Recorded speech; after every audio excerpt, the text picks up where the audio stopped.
대방열림과 함께하는 가장 확실한 영양사 합격의 길.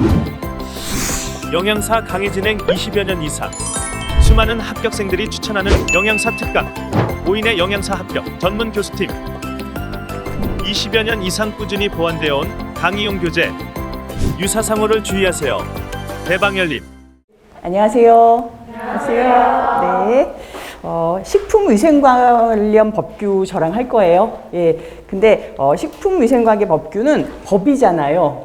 예. 법이다 보니까 어쩔 수 없이 암기를 해야 될 수밖에 없어요. 이건 이해되는 게 아니라 만약에 우리는 충분히 거기에 대해서 뭐 식품의 용기다 그러면 식품의 용기 그릇이라는 거 아는데 그거 갖다가 법적으로 숫자 하나, 그러니까 글자 하나 틀리지 말고 해야 되기 때문에 여러분들이 다 암기를 하셔야 돼요. 이거는. 그 대신에 사실 법규가 좀 어렵다는 건 아시잖아요. 그러다 보니까 법규 문제 중에서도 그렇게 어려운 건 나오진 않아요.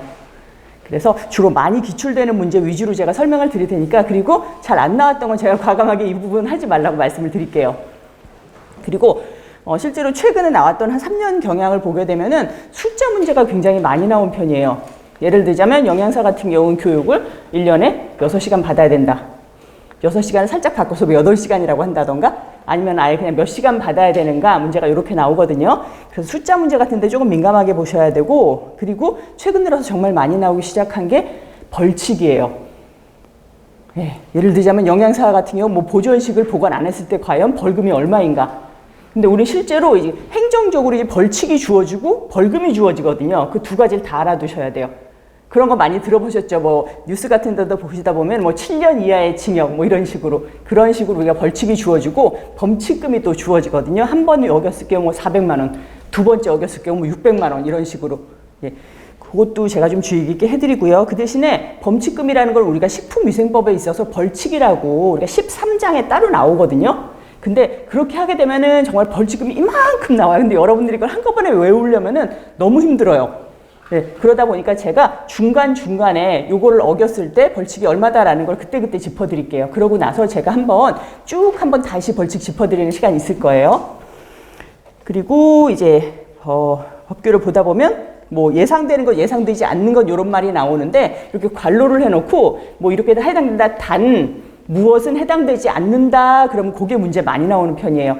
그것도 그때 좀 짚어드리고, 그리고 법규가 유난히 많이 바뀌어요. 1년에도 몇 번씩 바뀌거든요. 그러다 보니까 저랑 공부하더라도 여러분들이 이제 영양사 시험 보실 때면 또 바뀔 수도 있어요. 그것도 제가 때때로 업데이트 해드리고, 그리고 게시판에도 업데이트를 해드리고, 여러분들이 만약에 수업 들으신 다음에 보실 거면은 그 카페 들어가서 보시면 제가 거기다 다 업데이트를 해드릴게요. 그리고 수업하는 거는 마찬가지로 제가 처음에 키워드 좀 적어드리고, 예, 그 다음에 마지막에 여러분들한테 시험 문제 드리면은 거기가 기출 문제 풀어주시면은 다음 수업 시작하기 전에 한번 쭉 풀어보시고 제가 답만 쭉 부르고 나가도록 할게요.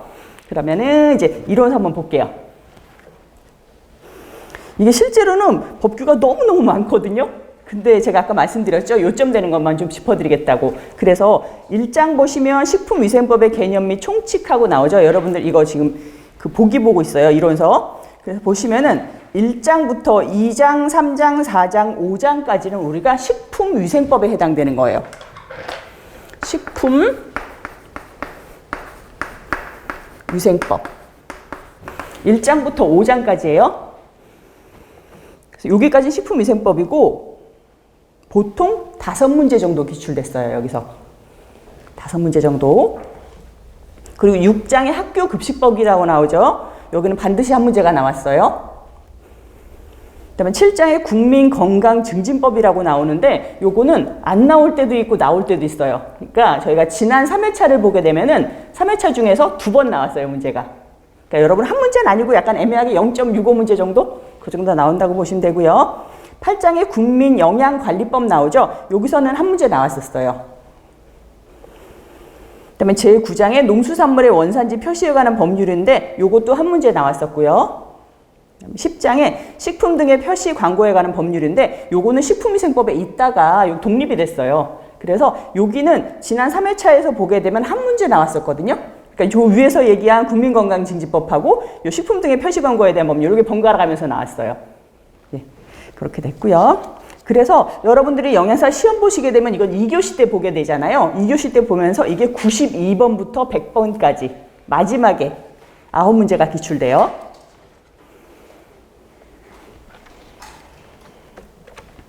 그래서 여러분들 이제 1장부터 나가도록 할게요.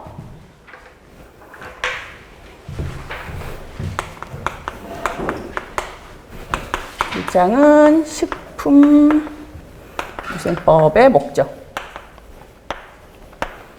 이번에 용어 정의. 그다음에 세 번째는 식품 취급법.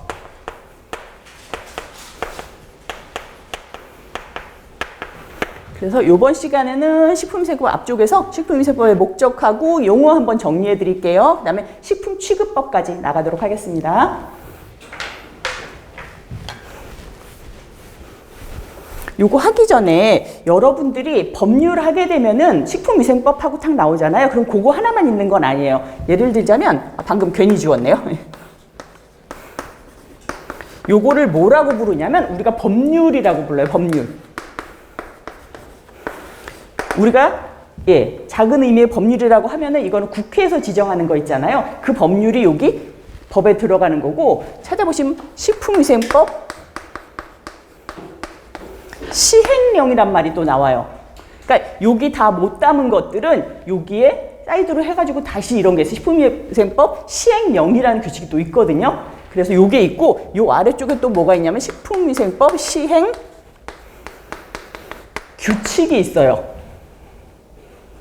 그래서 요거 하나만 해도 굉장히 많은데 요거만큼의 또 분량이 시행령이 또 따로 있고 시행규칙이 따로 있거든요. 그리고 시험 문제는 요중에 한 군데서만 나오는 게 아니라 세 군데에서 다 나와요. 그러니까 예를 들자면 여기는 뭐 영양사는 어떤 사람이다라고 하면은 영양사가 실제로 교육받는 거 이런 거는 여기 시행령 같은 데 나오고, 실제로 어떤 뭐 벌칙이 주어지는가 이런 거는 규칙에 나오고 뭐 이런 식으로 나오거든요. 그러다 보니까 그래도 제가 요런 걸 하나로 정리해가지고 여기 만들어 놨으니까 여러분들이 요거 하나하나 물론 다 보면 너무 좋지만 실제로 이거 자체가 양이 너무 많기 때문에 제가 요거는 정리해가면서 드릴게요. 그래서 1번, 요건 식품위생법뿐만 아니라 모든 법률이 그래요. 법률이 있고 시행령이 있고 시행규칙이 있어요. 그래서 식품위생법의 구성 한번 먼저 볼게요. 식품위생법의 구성 맨 아래쪽에 보면 13장 102조란 말이 있죠. 그거 동그라미 하나만 칠게요.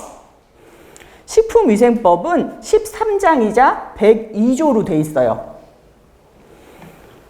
그래서 1장부터 보시면 1장은 총칙이라고 부르는데 요거는 1조부터 3조까지가 총칙에 해당하거든요. 그래서 우리 지금 배울 뭐 목적이라든가 이런 것들이 거기 나와요. 그리고 2장에 식품과 식품 첨가물이 나오는데 요게 4조에서 7조까지. 그리고 3장에 기구와 용기, 포장 요게 8조에서 9조까지고요. 4장에 표시 나오는데 요게 10조에서 13조까지. 그리고 제5장에 식품 등의 공정하면서 14조. 그 다음에 제6장에 검사가 나오는데 이거 15조에서 35조까지 굉장히 긴데 요거는 저희가 시험에 안 나와요, 잘. 그래서 요거는 그냥 X 할게요. 그리고 제7장에 영업이 나오는데 요거는 36에서 50조까지. 요거는 많이 나와요. 그리고 제8장에 조리사, 당연히 많이 나오겠죠? 51조에서 56조까지. 그 다음에 제9장에 식품위생심의위원회가 57조에서 58조까지인데 요거는 기출이 안 돼요, 거의. 요것도 X자 하고요. 그 다음에 제10장에 식품위생단체에 나오는데 이거 59조에서 70조까지인데 요것도 기출 잘 안 돼요. 요것도 X표 할게요. 그리고 11장에 시정명령과 허가 취소 등 행정제재인데 이건 71조에서 84조까지인데 요거는 세모해 놓을게요. 많이 안 나오긴 하는데 가끔가다 한 문제가 나와요. 요거는. 그 다음에 12장에 보칙이라고 나오는데 여기에 뭐가 나오냐면 집단급식소라든가 아니면 식중독이라든가 이런 게 여기 들어가거든요. 그래서 여기 해당하는 건 85조에서 92조까지고 요거는 나오는 편이에요. 그 다음에 13장의 벌칙인데 이거는 93에서 102조까지가 다 벌칙으로 나와 있어요. 그래서 우리가 국시원에 나와 있는 이제 영양사 시험 범위에 보면은 식품위생법규 여기 관련돼서는 사실은 벌칙이라는 거는 잡혀져 있진 않거든요. 근데 최근 들어서 굉장히 많이 나오고 있기 때문에 요건 제가 아까 처음에 말씀드렸던 것처럼 벌칙도 좀 같이 해드릴게요. 그래서 여기 해당하는 거는 13장 102조로 돼 있고, 그리고 법률 보시면 여러분들이 요 장수는 안 바뀌는 게요. 만약에 7조에 대한 게 없어졌어. 그러면은 7조 없어지고 고유에서 8조를 땡겨서 7조를 만드는 게 아니라 7조 해놓고 그냥 삭제 이렇게 써놔요. 법률은. 예, 그래서 조항이 바뀌어가지고 작년에는 52조였는데 올해는 53조고 이렇진 않아요. 조는 항상 안 바뀌어요. 그래서 조리사가 51조, 영양사가 52조인 것처럼 그거는 계속 유지된다고 보시면 돼요. 그래서 이번에 식품위생법 볼게요. 식품위생법은 맨 처음에 식품위생법이 있고 아까 잠깐 말씀드렸죠. 식품위생법 시행령이 있고 식품위생법 시행규칙이 있어요. 근데 여기서 식품위생법은 언제 만들어졌냐면 동그라미 할게요. 1962년 1월 20일 날 제정됐고요. 법률 1007조죠. 옛날에 영양사 시험 보실 때 이런 문제 굉장히 많이 나왔어요. 날짜 묻는 거. 근데 이제는 더 이상 거의 안 나와요. 예. 그리고 이제 시행령은 62년 6월 12일 날 제정되고요. 당연히 법률 만들어지고 그 다음에 시행령 만들어지고 그 다음에 시행규칙은 62년 10월 10일 날 제정됐었죠. 그래서 요거를 여러분들 나중에 보시면은 법률은 그냥 국회에서 만드는 거니까 법률이에요. 근데 요거는 시행령 같은 경우는 보통 대통령령으로 많아요. 대통령령. 그리고 그 아래쪽이잖아요. 그럼 대통령보다 좀 낮은 직급이겠죠. 그래서 여기에 해당하는 거는 이 법이 해당되는 부서가 있잖아요. 식품위생법 같은 경우는 식품의약품안전처에서 거의 주관을 하거든요. 근데 요거는 그거보다는 조금 중요하기 때문에 요거는 총리령이라고 해요. 총리령. 식품위생법은 그래서 그냥 법률, 대통령령, 총리령 이렇게 보고 우리 앞으로 배울 거 있잖아요. 뭐 예를 들자면 국민건강증진법 같은 거 이런 거는 어디서 맡냐면은 보건복지부에서 맡고 있거든요. 그래서 그런 거는 국민건강증진법은 보건복지부령 이런 식으로 주어져요. 그래서 우리가 보통 영이 주어지는 거는 그 주관하는 부서에 따라서 주어진다라고 보시면 되고요. 요 령 같은 거는 제가 할 때마다 항상 알려드릴게요. 일단 식품위생법은 총리령이에요. 그래서 예전에 문제가 그런 식으로 많이 나왔던 게 서로 연결해놓고 이건 식품의약품안전처령 뭐 이런 식으로 됐었어요. 근데 사실은 총리령이죠. 식품위생법은. 그리고 영양사에 대한 규칙 같은 경우는 63년 6월 12일 날 제정됐었는데 요거는 국민영양관리법이라는 게 생겨나면서 그쪽으로 독립돼서 나갔어요. 실제로 여기 배우는 것들이 식품위생법에서 거의 다 독립돼서 나간 법률이들이거든요. 그래서 3번의 식품위생법의 목적인데 요건 별표 하나만 할게요. 여기 나왔죠? 식품위생법의 목적. 요건 여전히 잘 나오는 문제예요. 식품위생법은 이것도 글자 그대로 외워야 돼요. 우리가 그냥 일반적으로 충분히 이해하고 읽어보면 충분히 맞는 말이야. 그래도 정확하게 글자가 틀리면은 틀린 답이거든요. 보시면 식품으로 인하여 생기는 위생상해 위에 동그라미 할게요. 위에. 제가 동그라미 해드리는 건 키워드니까 그거 위주로 여러분들이 알아두시면 돼요. 요 두 번째는 식품 영양의 질적 향상도, 뭐 질적에다 동그라미 할게요. 양적 향상이 아니라 질적 향상을 도모하고 있고요. 디귿에는 식품에 관한 올바른 정보를 제공하여 국민보건 증진에 이바지, 국민보건의 증진에 동그라미 할게요. 그래서 다음 중에서 식품위생법의 목적은 목적이 아닌 것은 하고 물어볼 수 있고, 만약에 식품위생법의 목적 중에서 가장 중요한 것은 하면은 제일 처음에 나오는 거예요. 우리가 위생상의 위해를 방지하기 위함이다 라고 보시면 되고요. 그리고 네 번째 용어의 정의 나오는데 요거는 별표 2개만 할게요. 이거는 문제가 굉장히 자주 나오는 편이에요.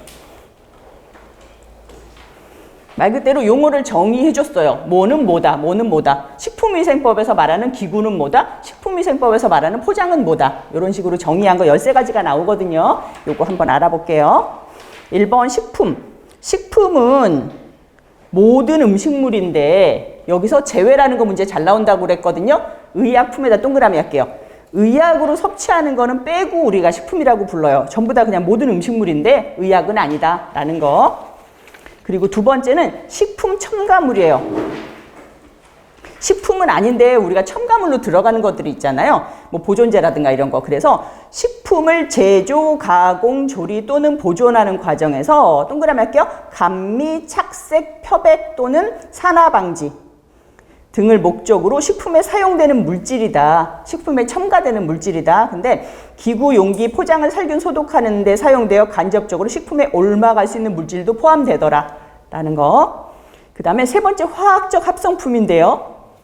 이거 지금 정의하고 있어요. 화학적 합성풍은 화학적 수단으로 원소 또는 화합물의 분해 반응 외에 화학 반응을 일으켜 얻은 물질이다. 그럼 요거는 뭐다? 분해 반응은 안 된다는 얘기예요. 분해 반응 동그라미 해놓고 꼽혀갈게요. 다음 중 화학적 합성품에 해당되지 않는 것은 그러면 분해 반응으로 인하여 생긴 물질 하면 그건 화학적 합성품이 아니에요. 그래서 화학적 합성품에 분해 반응 해놓고 꼽혀 해놓으시고요. 그리고 네 번째 기구인데 이건 이 와중에 또 발표 하나만 할게요. 기구 문제가 정말 많이 나왔었어요. 해당되지 않는 게 우리가 일반적으로 기구라고 생각하는 것들이 해당되지 않는 것들이 있기 때문에 문제 많이 나오는 거죠. 그래서 보시면 기구라는 거는 우리 머릿속에 있어요. 그죠? 기구랑 뭐다라는 거. 근데 보시면은 1번 음식을 먹을 때 사용하거나 담는 거.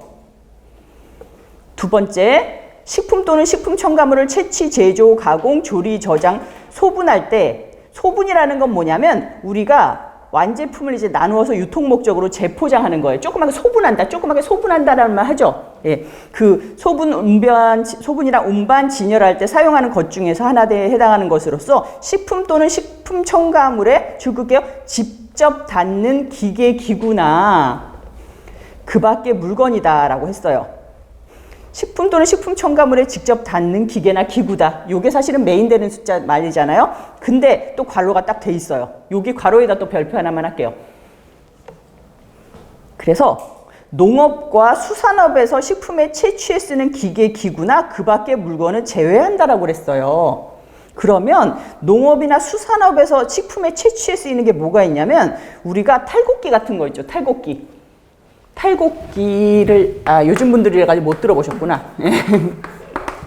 벼 같은 거 해가지고 우리가 곡식 같은 거 털어내고 이러는 껍질 벗기는데 그게 탈곡기거든요. 그거는 우리가 농업에서 사용되는 식품 채취하는 기구잖아요. 그래서 탈곡기도 아니고 그 다음에 수산업에서 우리 많이 쓰는 거 있어요. 그물이라든가 어망이라든가 그런 것들도 기구가 아니에요. 그리고 우리가 농사에서 사용하는 우리가 호미 같은 거 이런 것도 식품 채취할 때 쓰는 거기 때문에 우리는 그냥 말로는 기구라고 부르는데 식품위생법상 기구에는 들어가지 않아요. 그리고 또 하나 포함된 게 뭐냐면 위생용품 관리법 제2조 1호에 따른 위생용품도 기구가 아니다라고 했어요. 여기 해당하는 게 뭐가 있냐면 밑에 많죠. 세척제, 행군 보조제, 위생 물수건, 일회용 컵, 숟가락, 젓가락, 포크, 나이프, 빨대 다 안 되고 그 다음에 여기 일회용이에요 다. 그 다음에 화장지, 그 다음에 일회용 행주, 타월, 종이 냅킨, 포장된 물티슈, 일회용 이쑤시개, 면봉, 물첨가 티슈 등 물티슈 같은 거 요런 것들 전부 다 우리가 기구에 해당되지 않아요. 그래서 여기 보면 거의 다 일회용 제품들이죠. 그 다음에 세척제도 우리가 기구라고 하지 않아요. 그리고 옆에 행군보조제라는 게 나오는데 이거 같은 경우는 뭐냐면은 여러분들이 이제 영양사님 되시잖아요. 근데 집에서는 행군보조제 잘 안 쓰시죠. 근데 행군보조제가 뭐냐면 우리가 건조가 좀 빨리 되라고 이렇게 집어넣는 게 있어요. 실제로 급식 쪽에 가면은 이게 막 수도 없잖아요. 식기나 이런 게. 몇백 개, 몇천 개가 있잖아요. 그러다 보니까 그게 빨리 건조하려고 건조 보조제 같은 걸 집어넣거든요. 그게 뭐냐면 행군 보조제예요.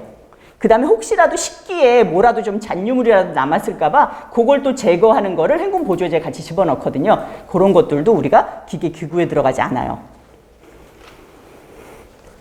그 다음에 5번째 용기 포장.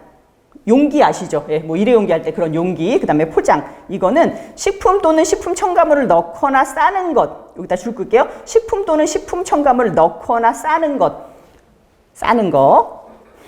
식품 또는 식품 첨가물을 주고받을 때 줄 끌게요. 주고받을 때 함께 건네는 물품. 용기나 포장은 여러분들 너무 잘 아시는 말인데 법적으로 이렇게 표현을 하자니까 이렇게 됐어요. 그리고 두 번째, 공유주방이란 했는데 여러분들이 법률 바꾸면서 지금 공유주방이란 말이 굉장히 많이 나올 거예요.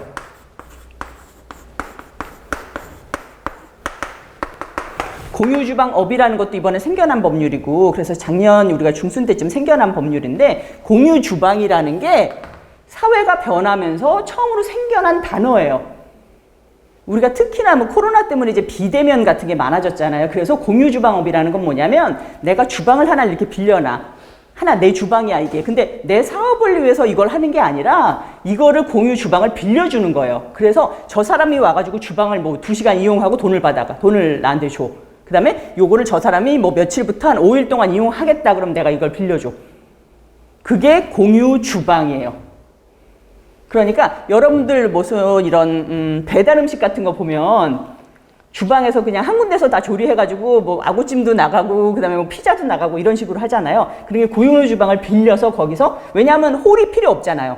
음식 배달만 하고 할 거니까. 그래서 주방을 빌려서 하는 경우가 많기 때문에 내가 특별히 돈을 내고 주방을 마련하는 게 아니라 빌려서 쓰는 거예요, 주방을. 그게 공유 주방이거든요. 그래서 여기도 공유 주방이라는 게 새로 생겨났어요, 표에. 원래 이게 용기 포장이 5번이었는데 5-2라고 해가지고 공유 주방이 생겨났어요.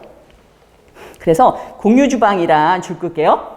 식품의 제조, 가공, 조리, 저장, 소분, 운반에 필요한 시설 또는 기계, 기구 등을 여러 영업자가 함께 사용하거나 동일한 영업자가 여러 종류의 영업에 사용할 수 있는 시설 또는 기계, 기구 등이 갖춰진 장소다. 이거 약간 그냥 이렇게 여담으로 말씀드리는데 공유 주방이라는 게 처음에 어디서 생겨났냐면 영국 쪽에서 왜 영국의 런던에 집값 엄청 비싼 거 아시죠? 그러다 보니까 집안에다가 주방을 두기엔 집값이 너무 비싼 거야. 한 평당 뭐 엄청나니까. 우리나라도 저기 강남 쪽에 가면 집값 엄청 비싸잖아요. 그러면 그 안에 주방을 놓느니 차라리 돈을 좀 더 싸게 하고 내가 공간을 조그맣게 쓸 수 있겠다 해가지고 공유 주방을 만들어 놓은 거예요. 그러니까 주방이 없는 거예요, 집에는. 조그맣게 하고 그다음에 주방 밑에 내려와가지고 하고. 그래서 우리도 요즘 뭐 쉐어 키친 같은 거 하면서 이제 다들 같이 살면서 주방을 하나 쓰고 이러는 경우 있잖아요. 그런 경우인 거예요, 이게 공유 주방에. 그래서 공유 주방은 제가 특별히 말씀을 드리는 게 작년에 워낙 생겨나고 이런 거기 때문에 이거는 정의 물어볼 수 있거든요. 이런 것을 무엇이라고 하느냐? 그러면 공유 주방업이다, 공유 주방이다 라는 거 알아두시고요. 그다음에 6번의 위해.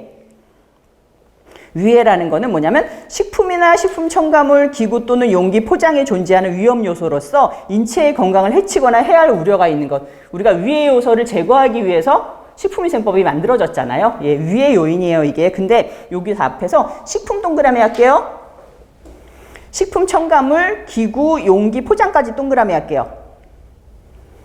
요게 뭐냐면 우리가 앞에서 배운 정의들이 여기 쭈루룩 써놨잖아요. 그래서 요 밑에 나오는 법률부터는 여기 식품, 식품 첨가물, 기구 또는 용기, 포장 이것들이 어디에 들어가냐면 그냥 다 쓰지 않고 식품 등이라고 표시를 하면은 앞으로는 요게 식품 첨가물, 기구, 용기, 포장까지 다 해당하는 것이라고 보면 돼요. 식품 등. 그 다음에 7번에 영업 볼게요. 영업은 식품 또는 식품 첨가물을 채취, 제조, 가공, 조리, 저장, 소분, 운반 또는 판매하거나 기구 또는 용기, 포장을 제조, 운반, 판매하는 업을 우리가 영업한다라고 얘기를 한다. 영업. 하지만 또 여기도 뒤쪽에 줄 끌게요. 농업 및 수산업에 속하는 식품의 채취업은 제외한다. 뭐 조개 채취업이라든가 이런 식으로. 예, 농업이나 수산에서 그냥 단순히 물건을 채취하는 것, 이런 거는 우리가 영업이라고 하진 않아요. 우리가 뭐 조개 캐러 간다, 뭐 아니면 뭐 전복 따러 간다, 이거는 영업하는 행위가 아니라는 거죠. 그 다음에 8번에 영업자 볼게요. 영업 나왔으니까 영업자는 뭐냐면 영업하는 사람들이에요. 근데 어떻게 정의를 하냐면 영업 허가를 받은 자나 영업 신고한 자 또는 영업 등록. 신고하고 등록에 동그라미 할게요. 영업 신고를 하거나 영업 등록을 한 자라고 했어요. 이거 제가 나중에 해드릴 건데요. 지금 한번 맛만 보고 가세요. 중요한 거니까 제가 그냥 한번 해드리는 거고 지금은 몰라도 되는데 이런 게 굉장히 앞으로 중요할 거다라는 거 하거든요. 우리가 영업을 할 때는 뭐 휴게음식점이나 뭐 일반 음식점이나 단체급식이나 이런 거 다 영업이잖아요. 그런 영업을 할 때는 우리가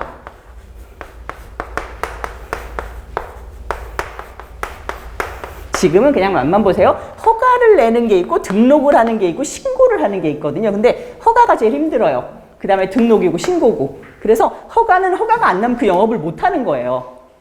그리고 등록 같은 경우는 내가 서류를 다 해가지고 나 이거 영업하겠습니다 라는 거를 우리가 시청이나 이런 데 갖다 등록을 해야 돼요. 그리고 신고는 말 그대로 그냥 내가 툭 던지면 돼요. 나 이거 할 거예요 라는 거. 그래서 거의 대부분은 신고만 하면 되는데 좀 까다롭거나 위생상의 문제가 있는 거는 허가를 받아야 되고 그 다음부터 까다로운 건 영업을 우리가 등록을 해야 되고 그런 게 있거든요. 그래서 요 세 가지는 제가 나중에 굉장히 중요한 거니까 세분해서 알려드릴 건데 지금 영업 얘기가 나왔으니까 이런 게 있다라는 것만 알려드릴게요. 그 다음에 9번에 식품위생 한번 볼게요. 식품위생은 식품이나 식품 첨가물, 기구, 용기, 포장 이게 식품 등 식품에 대한 거, 식품 등 대상으로 하는 음식에 관한 위생이다 라는 거.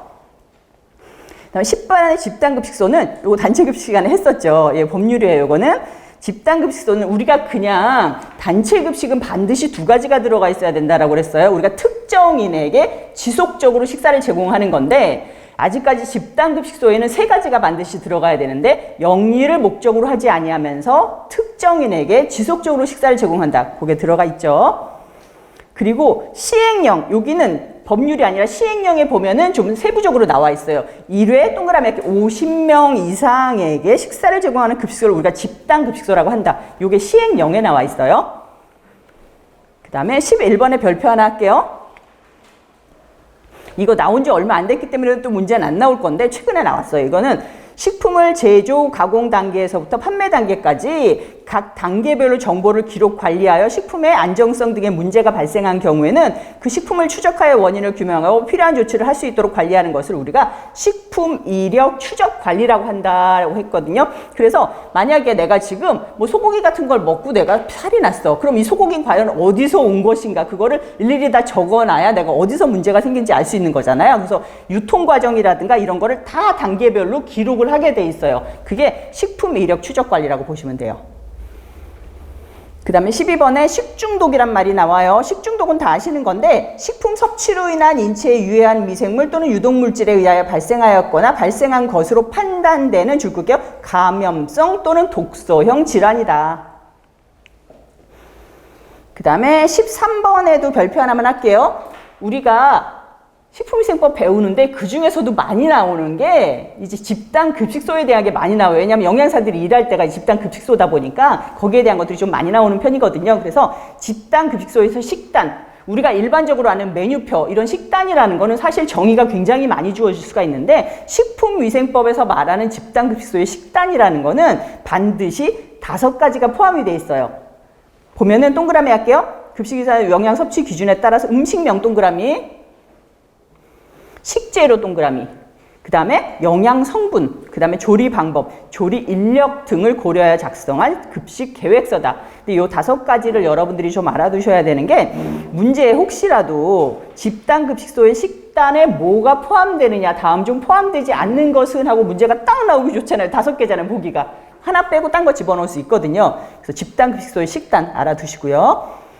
그리고 여기서는 문제 나왔었던 게 집단급식소의 정의하고 1회 50명 이상이라는 거 나왔었고, 그리고 정말 문제는 많이 나왔었던 게 다음 중에 기구가 아닌 것은 하면서 홈이나 그물 같은 거 이런 거 하나 끼워 넣으면 여러분들이 선택하실 수가 있어야 되고, 그 다음에 각각의 정의는 알아두시는 게 좋아요. 여기는 문제가 좀 많이 나오는 파트예요.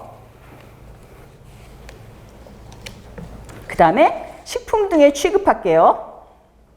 식품 등에 취급하고 이런 거 굉장히 많이 나올 거거든요. 앞으로 여러분들이 뭐 시행 규칙이나 이런 데서 이런 게 굉장히 많이 나올 건데, 이거는 제가 공부해 보면은 여러분들이 다시 보려고 그러면 거의 안 보게 돼요. 이거는. 그런데 다른 데서 뭐 단체급식에서도 그렇고 여러분들이 다 배운 거거든요. 그러다 보니까 저랑 읽으면서 거의 한번 이해하고 넘어가시면 돼요. 읽어보면서 요 부분만 알면 되겠다. 제가 동그라미 해드릴 테니까 다음에 보실 때도 이거 읽으려면 너무 많아요. 뒤에도 수도 없거든요. 제가 키워드만 짚어드릴게요. 일단 식품의 취급은 판매를 목적으로 식품 또는 식품 첨가물을 채취, 제조, 가공, 조리, 저장, 소분, 운반 또는 진열할 때에는 줄글게요. 깨끗하고 위생적으로 해야 된다. 이거 당연한 거잖아요. 그러니까 이렇게 한번 이해하시고 넘어가라고요. 그 다음에 영업에 사용하는 기구 및 용기 포장은 줄글게요. 깨끗하고 위생적으로 다루어야 된다. 그 다음에 1번 식품 등을 취급하는 줄글게요. 원료 보관실, 제조 가공실, 조리실, 포장실 등의 내부는 항상 청결하게 관리하여야 된다. 2번 식품 등의 원료 및 제품 중에 부패 변질이 되기 쉬운 것은, 여기서 부패 변질부터 줄게요. 부패 변질이 되기 쉬운 것은 냉동, 냉장 시설에 보관 관리해야 된다. 그리고 3번에 식품 등의 보관, 운반, 진열 시에는 식품 등의 동그라미 께 기준 및 규격이 정하고 있는 보존 동그라미 유통 기준에 적합하도록 관리해야 되고, 이 경우 냉동 냉장 시설 및 운반 시설은 항상 정상적으로 작동시켜야 된다. 뭐 냉동실이 있어도 온도 지켜야 된다는 얘기예요. 그다음에 4번에는 식품 등의 제조, 가공, 조리 또는 포장에 직접 종사하는 사람은 동그라미 할게요. 위생모를 착용하는 등 줄 끌게요. 개인 위생 관리를 철저히 하여야 된다. 그 다음에 5번에는 별표 하나만 할게요. 요거는 다른 데 잘 안 나오는 거니까 제가 별표해 드릴게요. 제조, 가공, 수입품도 포함해서 하여 최소한의 단위로 포장하는 거. 그러니까 위생상 위해가 발생할 우려가 없도록 포장되고 제품의 용기 포장에 대해서 법 10조에 적합한 표시가 되어 있는 것을 말한다. 그러니까 포장된 식품 또는 식품 첨가물을 허가를 받지 아니하거나 신고를 하지 아니하고 판매의 목적으로 포장을 뜯어서 판매해서는 안 된다는 거예요. 여러분들 가면은 뭐 박스로 팔거나 아니면 세트로 파는 거 있죠? 그거 뜯어서 팔지 말란 얘기예요. 이거 나중에 음식 소분업이라는 게 나오거든요. 소분이 이렇게 작게 분류하는 거잖아요. 소분하지 말란 얘기예요. 근데 또 여기 예외가 있어요. 뒤쪽에. 다만 뜯지 말란 얘기예요. 근데 뜯어도 되는 게 있다는 얘기예요. 컵라면이나 일회용 차라든가 뭐 우리가 녹차라든가 이런 거 있잖아요. 보통 둥글레차 이런 거 막 15개, 30개 포장되어 있는데 그거는 뜯어도 된다. 왜냐하면 언제만 음식물에 대한 뜨거운 물을 부어주거나 컵라면에 뜨거운 물을 붓기 위해서 내가 그걸 뜯어주거나 아니면 커피 같은 경우는 또 녹차 한 잔 같은 거 끓여주려고 부어주거나 아니면 호빵 등을 따뜻하게 데워서 우리가 편의점 같은 데 가면 호빵 이렇게 5개들이 뜯잖아요. 뜯어서 여기다 갖다 놓잖아. 이거를 따뜻하게 데워서 판매하기 위해서 분할하는 경우는 법적으로 어긋나지 않는다는 얘기예요. 그때는 가능하다. 하지만 딴 때는 소분해서는 안 된다라는 거죠. 껌 같은 거 우리가 뜯어서 하나씩 팔지 말란 얘기예요. 그리고 6번에는 식품 등의 제조, 가공, 조리에 직접 사용되는 기구나 기구 및 음식기는 사용 후에, 줄 끌게요. 사용 후에 세척, 살균해야 된다. 항상 청결하게 유지 관리해야 되며, 줄 끌게요. 다시 어류, 육류, 채소류 등을 취급하는 칼, 도마는 각각 구분하여 사용해야 된다라는 게 있죠. 그 다음에 7번에는 유통기한이 경과된 식품 등을 판매하거나 판매의 목적으로 진열, 보관해서는 아니 된다. 당연한 거죠, 이거는. 예. 근데 여기 여러분들이 법률에서 또 바뀐 게 하나가 뭐 있냐면은 우리가 지금까지는 계속 유통기한이라고 불렸었거든요. 요게 어떤 식으로 바뀌었냐면 소비기한으로 바뀌었어요. 이게 우리가 뭐 시행령이나 아직 시행규칙 같은 데는 안 바뀌었는데 법적인 거 우리가 식품위생법 메인법에선 바뀌었어요. 이때 유통기한이라고 안 부르고 소비기한이라고 불러요. 이게 사실상은 우리가 유통되는 기한이 아니라 진짜 소비되기까지의 시간인 거잖아요. 그래서 우리나라는 유통기한 지나도 먹어도 된다라는 말이 좀 있잖아요. 그러다 보니까 저게 소비기한으로 바뀌었고 뭐 일본 같은 데도 저거 상미기간이라고 그러잖아요. 그러니까 가장 좋은 맛을 유지하는 기간이고 그 이후에 먹어도 사실 문제 없다라는 그런 의미로 쓰이는 내용도 많거든요. 그러니까 우리도 이게 소비기한으로 지금 바뀌어 있어요.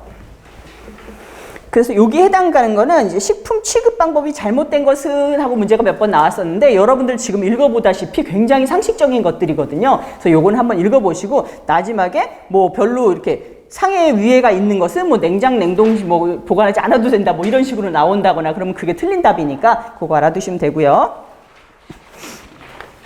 여기까지 제가 1장 했으니까 1장 문제 풀고 갈게요. 이거 식품위생법규는 하나하나가 굉장히 짧아요. 보시면은 1번 식품위생법의 개념 및 총칙 문제풀이 1번입니다. 식품위생법 관계법규의 체계를 순서대로 나열시 가장 상위의 법은 무엇이냐? 뭐든지 법률이 가장 상위의 법이에요. 보시면 식품위생법, 2번 식품위생법 시행령, 3번 식품위생법 시행규칙, 4번에 식품의 표시기준, 5번에 식품첨가물의 기준과 규격. 보면은 식품위생법이 가장 상위법이죠. 1번. 2번에는 식품위생법에서 다루는 내용이 아닌 것은 이라고 했는데 1번 식품의 기준과 규격 나오고요. 2번 조리사의 결격 사유도 나와요. 3번에는 식품 영업의 시설 기준도 나오고요. 그 다음에 5번에 식품위생단체에 대한 것도 나와요. 근데 4번에 국민건강영양조사 및 지도라는 거는 식품위생법에서는 안 나와요. 이건 어디서 나오냐면 국민건강증진법. 얘들도 다 독립돼서 나간 법률인데 국민건강증진법이라는 게 따로 있어요. 아까 저 보기 볼 때, 목록 볼 때, 목차 볼 때 나왔었죠? 국민건강증진법. 여기 나와요. 그건 그래서 2번의 정답 4번이고요. 3번에는 식품위생법의 목적으로 옳지 않은 것은 이라고 했는데 목적 나왔잖아요. 보시면 1번 식품 영양의 질적 향상도 뭐 맞았어요. 그 다음에 3번에 국민보건 증진의 이바지도 맞았고요. 4번에 식품에 관한 올바른 정보 제공도 맞고 그 다음에 5번에 식품으로 인한 위생상의 위해를 방지하기 위함이다 맞았는데 2번에 부정식품 제조업자의 가중처벌이라는 건 따로 안 나와 있어요. 정답 2번이죠. 이건 목적이잖아요. 목적에 이거는 들어가지 않아요. 4번에 집단급식소의 정의에 해당되지 않는 것은 이라고 했는데 1번 영리를 목적으로 하지 않는다 맞고요. 2번에 계속적으로 식사를 제공한다 맞아요. 3번에는 기숙사, 학교, 병원, 산업체, 사회복지시설, 국가지방자치단체, 공공기관 및 기타 후생기관의 급식시설 등을 말한다 맞아요. 4번에 불특정 다수에게 식사를 제공한다? 아니에요. 특정 다수에게 식사를 제공해야 우리가 집단급식소라고 부를 수가 있어요. 정답 4번이죠. 그리고 5번에 1회 50인 이상에게 식사를 제공한다. 맞습니다. 5번에는 식품위생법에서 정의하는 기구, 이거 문제에 많이 나온다고 말씀드렸잖아요. 기구로 볼 수 없는 것은 이라고 했거든요. 그러면 1번 식칼 맞아요. 2번 음식기기, 3번에 그물, 4번에 차규기, 5번에 도마 다 맞는데 그물은 해당되지 않아요. 아까 그물이나 홈이라든가 어망이라든가 투망이라든가 이런 거 다 해당되지 않는다고 그랬어요. 정답 3번 그물. 6번에는 다음 중 식품위생관계법규의 근거로 옳은 것은 이라고 했는데 요거 아까 제가 령 말씀드렸잖아요. 3번에 보시면 법은 법률이고요. 시행령은 대통령령이고요. 그 다음에 시행규칙은 총리령이라고 그랬어요. 정답 3번이죠. 7번에는 다음 중 식품위생법의 용어 정의에 대한 설명으로 옳지 않은 것은 이라고 했는데 1번 기구는 식품 또는 첨가물에 직접 닿는 기계, 기구나 물건을 말한다. 맞아요. 2번에 식품은 의약품을 제외한 모든 음식물을 말한다. 맞죠? 3번에 식품 첨가물은 식품의 제조, 가공, 조리, 보존하는 과정에서 감미, 착색,漂백 또는 산화방지 등을 목적으로 사용되는 물질을 말한다. 맞습니다. 4번에 용기나 포장은 식품 또는 식품 첨가물을 담아서 파는 그릇을 말한다. 맞는데 어휘상으로 만든 법률상으로는 틀렸어요. 법률은 왜 글자 하나도 틀리면 안 된다고 그랬었잖아요. 그래서 우리가 왜 넣거나 싸는 것으로 함께 건네는 것 이렇게 하셔야 되는 거라고 그랬어요. 그래서 4번이 틀렸죠. 그리고 5번에는 화학적 합성품은 화학적 수단으로서 원소 또는 화합물의 분해 반응 외에 화학 반응을 이렇게 얻는 물질이다. 이것도 맞죠? 7번의 정답 4번이에요.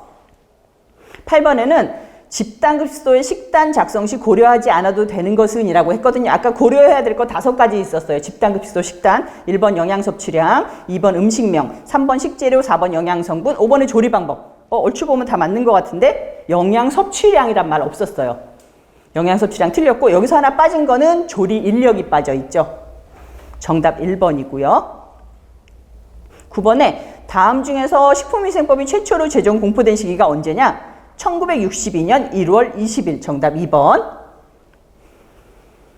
10번에 식품위생의 규제 대상이 아닌 항목은 이라고 하는데 규제 대상 우리가 식품위생에 해당되지 않는 사항이 여기 하나 있을 거예요. 지금까지 배웠던 식품위생에 대해서 1번 첨가물 나왔었죠. 2번 기구, 용기, 포장 다 언급됐었죠. 3번에 식품 및 음식물 당연히 언급됐었고요. 식품 조리 방법 그 다음에 식품 첨가물, 기구, 용기 다 맞는데 식품 조리 방법이란 말 우리 아예 없었어요. 정의 자체 없었죠. 정답 4번이에요. 11번에 식품위생법의 가장 중요한 목적은 했는데 우리가 목적 3가지 배웠잖아요. 그 중에 가장 중요한 목적은 식품으로 인한 위생상의 위해를 방지하기 위함이다. 정답 5번이죠. 그 다음에 12번에는 다음 설명 중에서 옳게 설명된 것은 이라고 했는데 식품위생법 시행규칙은 대통령령이 아니라 뭐라고 그랬어요? 총리령이라고 했었죠. 시행령이 대통령령이고 시행규칙은 총리령이에요. 그리고 이번에는 식품위생법은 식품산업의 발전을 위해 공포된 법률이다. 식품위생법의 가장 중요한 목적이 뭐라고 그랬어요? 위해 방지를 위해서 우리가 만든 법률이다. 3번에는 식품위생법 시행령은 식품위생법과 식품위생법 시행규칙에 관한 세부 조항이다. 얼핏 보면 맞는 것 같죠? 근데 우리가 상위부터 하면은 먼저 식품위생법, 그 다음에 식품위생법 시행령, 시행규칙이 제일 마지막이에요. 그러면 여기서는 식품위생법 시행규칙은 이렇게 써야 맞아요. 식품위생법 시행규칙은 식품위생법과 식품위생법 시행령에 대한 세부 조항이다. 무슨 말인지 알겠죠? 식품위생법 시행령이라 식품위생법 시행규칙은 식품위생법과 식품위생법 시행령에 관한 세부 조항이다. 이렇게 하셔야 맞아요. 그 세 가지 순서 꼭 알아두세요. 그 다음에 4번에는 식품위생은 식품, 식품첨가물, 기구, 용기, 포장을 대상으로 한 음식에 관한 위생이다? 맞네요. 정답 4번입니다. 4번이 맞는 답이고요. 5번에 식품이란 의약으로 섭취하는 것을 포함하여 우리가 섭취하는 모든 음식물을 말한다? 아니에요. 의약은 빼고죠. 의약품은 포함하여가 아니라 제외하여 라고 하셔야 맞아요. 정답은 그래서 12번에 4번이고요. 13번에는 식품위생법에서 규제하고 있는 내용이 아닌 것은 이라고 했는데 이거는 규제 내용은 따로 배울 필요 없고요. 저랑 용어나 정의하고 있잖아요. 그게 전부 다 식품위생법에 들어가는 거고 나머지 거기 우리가 언급된 적이 없는 거는 여기에 대한 법률이 안 들어가요. 보시면 1번 기구, 용기, 포장 우리 얘기했었죠. 2번에 식품 첨가물 얘기했었죠. 4번에 유전자 변형식품 이제 나와요. 5번에 식품 안전관리 인증 했어. 나와요. 근데 이번에 건강기능성 식품은 식품이지만 건강기능성 식품은 식품위생법에서 안 나와요.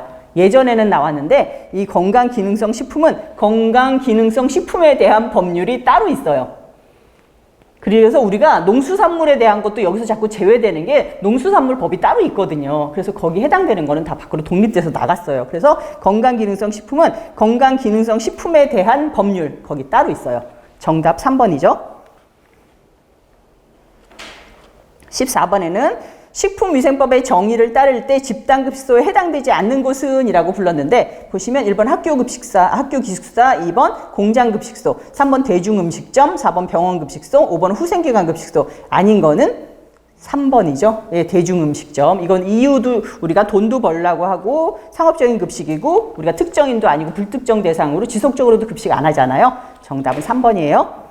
15번에는 식품위생법의 전문은 몇 장 몇 조로 되어 있는가라고 했는데 13장 102조.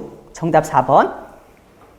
16번에는 식품을 제조, 가공 단계에서부터 판매 단계까지 각 단계별로 정보를 기록 관리하여 식품의 안전성 등의 문제가 발생할 경우 그 식품을 추적하여 원인을 규명하고 필요한 조치를 할 수 있도록 관리하는 거 뭐라고 그랬어요? 식품 이력 추적 관리. 정답 5번이죠.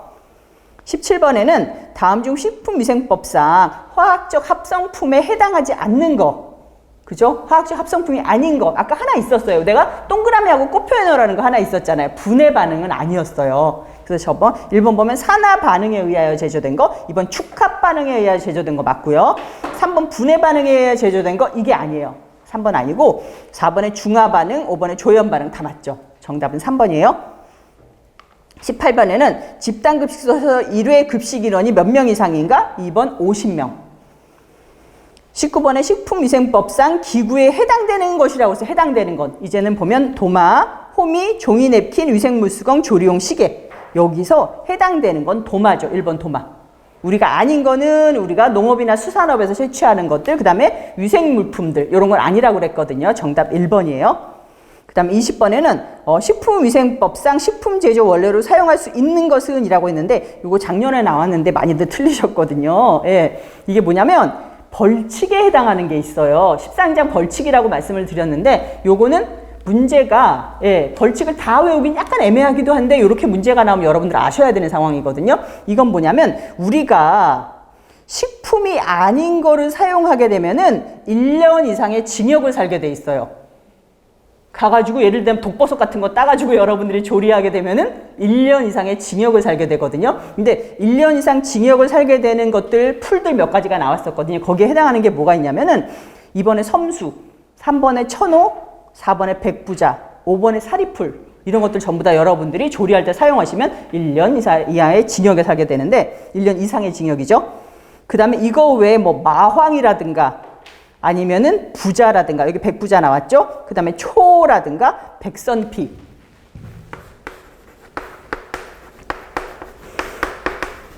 근데 생각보다 많이들 맞추신 게 여기 우리들이 너무너무 잘 먹는 게 하나 들어가 있어요. 예, 곰취. 예, 우리가 취나물로 많이 먹잖아요. 곰취는 먹어도 되는 거기 때문에 1번이 정답입니다.